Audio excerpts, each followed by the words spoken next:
Намайг амгаа озор өгөхтэй Батэрдэн гэдэг тэгээд MCS Property компанид ажилладаг. Ажлынхаа хажуугаар мод тарих сонирхолтой. За тэгээд өөрийнхөө тариалсан талбай дээр ирээд зогсож байна.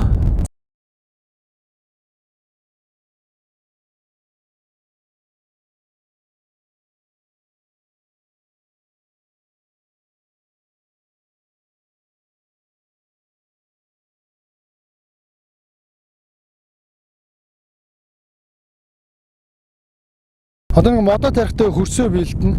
Тэгээ бэлдэхдээ нөгөө 50% нь хар шороо, 30% нь болохоор нөгөө илс байдаг. За 20% навч ч юм уу, тэгээ нөгөө бордоо, тэгээд бууц хийдэг байгаа. Тэгээ одоо миний хийж байгаа ажил бол одоо нэг хөрсөө бэлдэж байгаа. Хооронд нь хольж хутгах нь. Тэгэхээр би одоо ингээд бордоогоо хийцэн байгаа. Ингээ юу нөгөө хөх өтгөө. За энэ дээр би ингээд модны үрдс авчирсан. Тэгээ энийг бас хийчихье. Энэ маань өөрөө яадаг вэ гэхээр нөгөө яаж бордоо олдог вэ гэхээр эднээс нь ингээд өөртөө хөрс ус чийгтэй холдоод ингээд ялцамг болоод тэгээд нөгөө ургамалтай одоо нэг шим тижэл болж өгдөг байгаа. За энэ бол илсээ бас бэлдээд авирсан.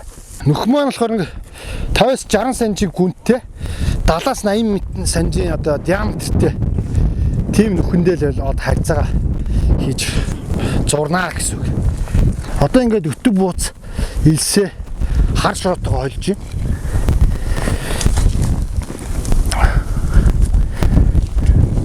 Тэр нь анх тарихтаа бол ингээд нөгөө хөрсийн сайн маш сайн бэлдээд өгөх юм бол амьдрах орчин амьдрах чадвар нь бол нэмэгддэг байгаа. Тэгэхгүй нөгөө шууд ингээд суулгах завчраад яхаар нөгөө байгальтаа нөгөө яг тасан зохицох чадвар гэдэг тийм.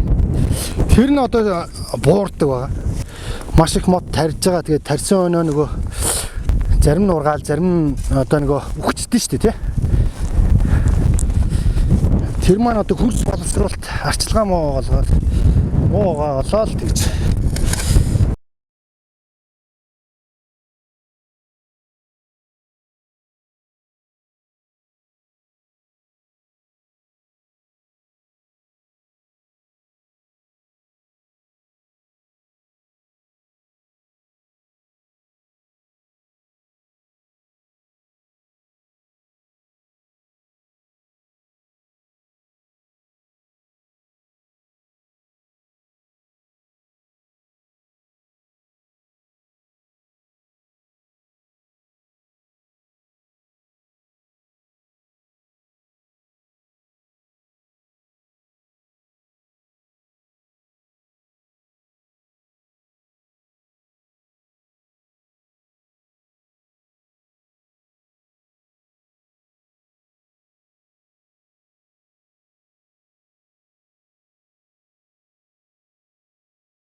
Модоо суулгасныхаа дараа бол нэг 60-аас 70 литр бас хийж өгөх хэрэгтэй. Өөрөө энэ чинь бас нэг цэник усталгаа болно шүү дээ.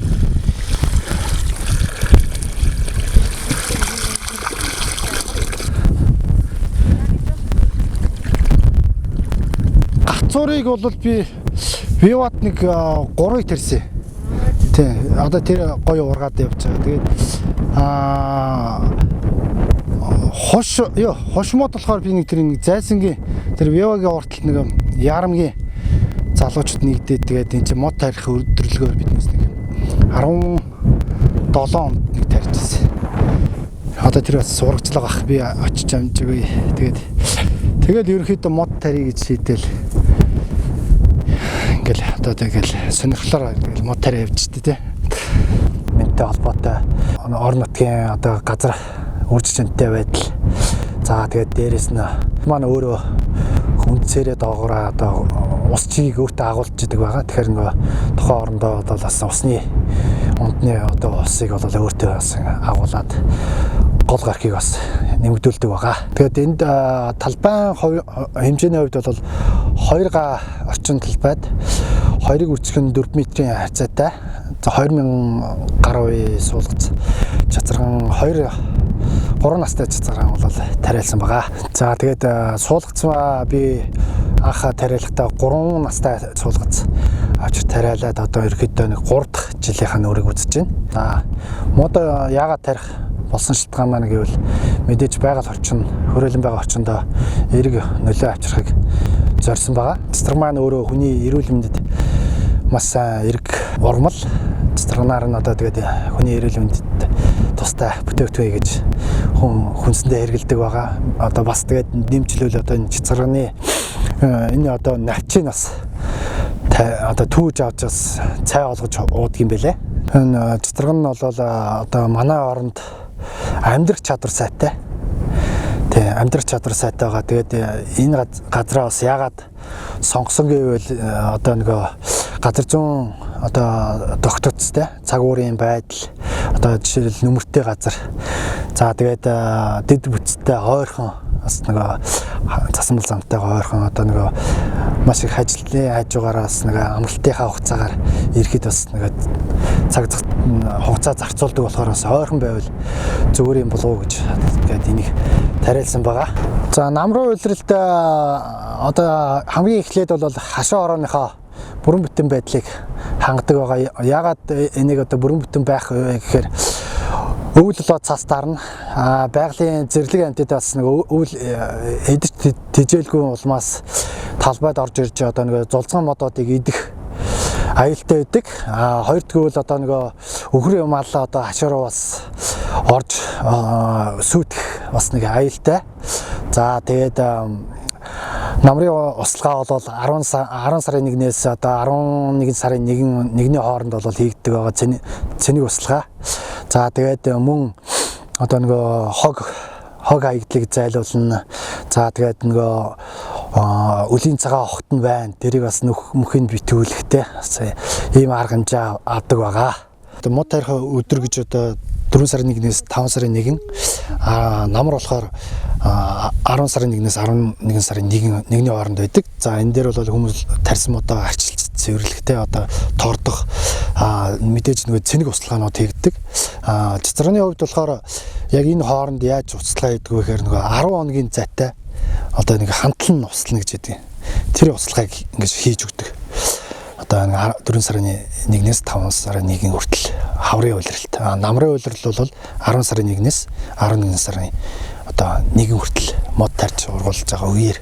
За мод тарьснаар манай гэр бүлд бол маш их өөрчлөлт гарсан. За аав ээж минь тэтгэврт гараад тэгээд бас эрүүл агаарт гаргая гэдэг утгаараа өдөө гаргасан байгаа. За тэгээд хажуугаар мод тариад зөв харьцаад одоо гэдэг ажиллаа хийж байгаа хугацаанд бас ингээд аав ээжтэйгээ ярьдаг. Тэгээд мод маань яаж ийж ийн гэж бас байнга лавладаг тий. Энэ маань өөрөө бас ээж автагаа бас ойрхон өдөр болгон уцаар хоорондын холбоог бол бүр ойртуулж гисэн байгаа тий. Яг за саяных авсан уу? За хүн амьдралдаа хийж үзэх ёстой 3 зүйл байдаг. За тэрний нэг нь мод байгаа. Мод маань өөрөө амьттай ургамал. Тэгэхээр залуустай хэлж уриалмаар байна. Нэг ч гэсэн модыг тарьж ургуулад, арчлаад ирээдүйдээ бэлгэлцгээе.